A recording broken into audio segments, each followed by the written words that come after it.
వద్ద తీవ్ర ఉద్రిక్తతల నేపథ్యంలో పోలీసులు అలర్ట్ అయ్యారు. ఇప్పటికే ఆయన ఇంటి వద్ద భారీగా మోహరించారు. జల్పల్లిలో జరిగిన ఘటనను పోలీసులు సీరియస్గా తీసుకున్నారు. ఉన్నతాధికారుల సూచనల మేరకు ఫిలింనగర్ పోలీసులు మోహన్ బాబు, మనోజ్ లైసెన్స్ గన్లను స్వాధీనం చేసుకుని సీజ్ చేశారు. తమ్ముడు మీరేంటమ్మా మాట్లాడుతున్నారు కదా, పెద్దవాళ్ళు మాట్లాడుతున్నారు.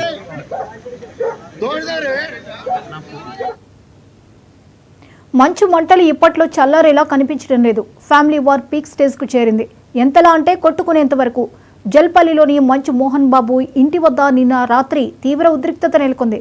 ఇప్పటికే మోహన్ బాబు, మంచు మనోజ్ ఇద్దరు ఒకరిపై మరొకరు పరస్పర ఆరోపణలు చేసుకుంటూ పోలీసులను ఆశ్రయించారు. ప్రస్తుతం మంచు మనోజ్ జల్పల్లిలోని మోహన్ బాబు ఇంట్లోనే ఉన్నారు.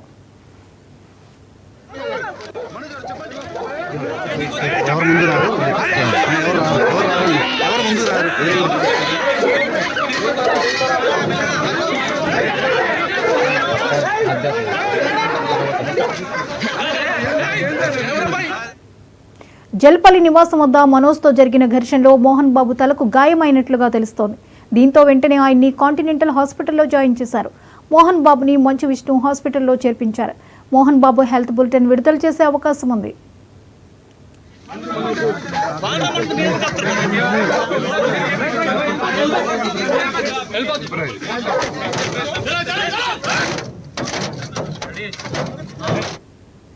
నటుడు మంచు మోహన్ బాబు కుటుంబంలో 3 రోజులుగా ఘర్షణలు జరుగుతున్నాయి. మోహన్ బాబు, మంచు మనోజ్ మధ్య చోటు చేసుకున్న వివాదం ఉద్రిక్త పరిస్థితులకు దారితీస్తుంది. జల్పల్లిలోని మోహన్ బాబు నివాసం వద్ద మనోజ్ బౌన్సర్లు, మోహన్ బాబుకు రక్షణగా ఆయన పెద్ద కుమారుడు విష్ణు నియమించిన బౌన్సర్లకు మధ్య ఘర్షణ జరిగింది. మనోజ్ మౌనికలను మోహన్ బాబు ఇంట్లోకి రానివ్వకపోవడంతో మనోజ్ గేట్లు బద్దలు కొట్టుకుని లోపలికి వెళ్లేందుకు ప్రయత్నించడంతో గొడవ మరింత పెద్దదైంది.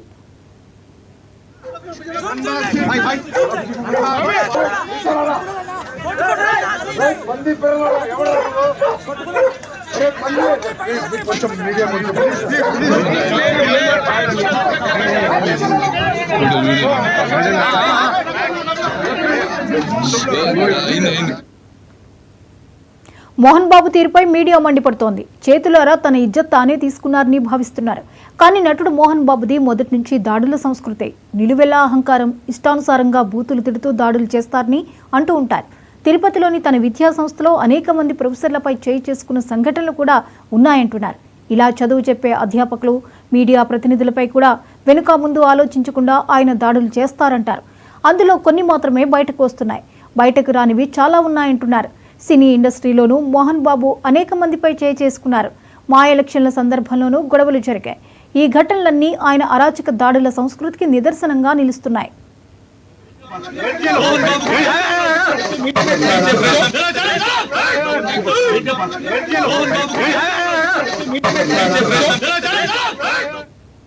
రీసెంట్గా జల్పల్లిలోని మీడియా ప్రతినిధులపై దాడి అనంతరం గతంలో ఆయన మీడియాపై చేసిన దాడులు, అరాచకాలు ఇప్పుడు ఒక్కొక్కటి బయటకు వస్తున్నాయి. గతంలో తిరుపతిలో బౌన్సర్ల చేతిలో దాడికి గురైన ఓ టీవీ కెమెరామెన్ నరసింహ కర్ణబేరికి రంధ్రం పడి తీవ్రమైన చెవి నొప్పితో బాధపడుతున్నారు. ఈ దాడిలో కంటికి, చెవికి మధ్య 3 లెవెల్స్లో ఫ్రాక్చర్లు అయ్యాయంటే ఆయన ప్రవర్తన ఎలాంటిదో అర్థం చేసుకోవచ్చు. ఇలా ఎంతో మంది మోహన్ బాబు బాధితులు గతంలో తాము కూడా ఆయన దాడులకు బలయ్యామని పేర్కొంటూ పోస్టులు పెడుతున్నారు. అవి ఇప్పుడు ఒక్కొక్కటి వెలుగులోకి వస్తున్నాయి.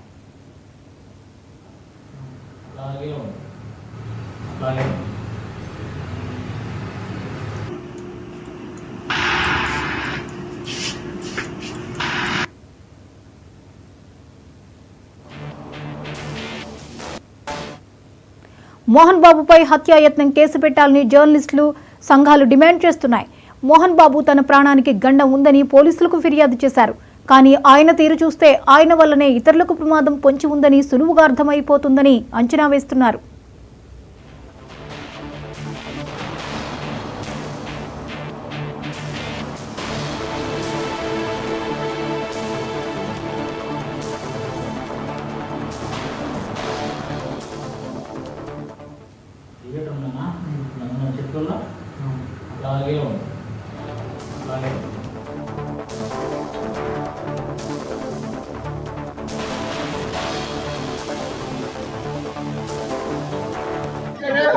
ఈ ప్యాచ్ కూడా వేసారు, దానివల్లే కొంచెం నడుస్తున్నాను. అండ్ ఇప్పుడు అందుకే రిక్వెస్ట్ చేసుకుని, సార్ నాకు కొంచెం టైం ఇవ్వండి, పాప ఉంది, సెటిల్ చేసుకొని నేను వస్తాను సార్, కొంచెం సెట్ చేసుకొని అని పోలీసులు గారికి రిక్వెస్ట్ చేసుకొని ఇప్పుడు బయలుదేరుతున్నాను సార్. దాని గురించే సార్ చెప్పాను సార్. మధ్యాహ్నానికి బానిసే ఎవరిని కొట్టాను సార్? నా పిల్లల్ని కొట్టానా, నా భార్యను కొట్టానా, మా అమ్మని కొట్టానా, మా నాన్నని కొట్టానా? ఇవన్నీ నీ మధ్యాహ్నం బ్యాలెన్సే అందరినీ కొడుతున్నాను, పునాలు కొడుతుంటే సీసీటీవీలు తెప్పిండి సార్. అది దొంగతనం చేసింది నేను కాదు సార్, అది తెప్పిండి సార్ అంతా. అప్పుడు మాట్లాడదాం సార్.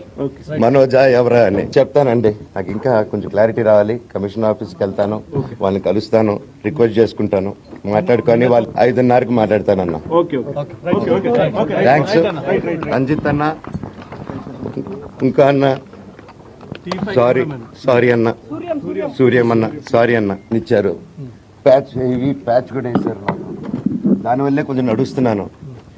అండ్ ఇప్పుడు అందుకే రిక్వెస్ట్ చేసుకుని సార్ నాకు కొంచెం టైం ఇవ్వండి, పాప ఉంది, సెటిల్ చేసుకొని నేను వస్తాను సార్, కొంచెం సెట్ చేసుకొని అని పోలీసులు గారికి రిక్వెస్ట్ చేసుకొని ఇప్పుడు బయలుదేరుతున్నాను సార్. దాని గురించే సార్ చెప్పాను సార్. మధ్యాహ్నానికి బానిసే ఎవరిని కొట్టాను సార్? నా పిల్లల్ని కొట్టానా, నా భార్యను కొట్టానా, మా అమ్మని కొట్టానా, మా నాన్నని కొట్టానా? ఇవన్నీ నీ మధ్యాహ్నం బ్యాలెన్సే అందరినీ కొడుతున్నాను, పునాలు కొడుతుంటే సీసీటీవీలు తెప్పిండి సార్. అది దొంగతనం చేసింది నేను కాదు సార్, అది తెప్పిండి సార్ అంతా. అప్పుడు మాట్లాడదాం సార్. మనోజా ఎవరా అని చెప్తానండి. నాకు ఇంకా కొంచెం క్లారిటీ రావాలి. కమిషన్ ఆఫీస్కి వెళ్తాను, వాళ్ళని కలుస్తాను, రిక్వెస్ట్ చేసుకుంటాను, మాట్లాడుకొని వాళ్ళు 5:30కి మాట్లాడతానన్నా.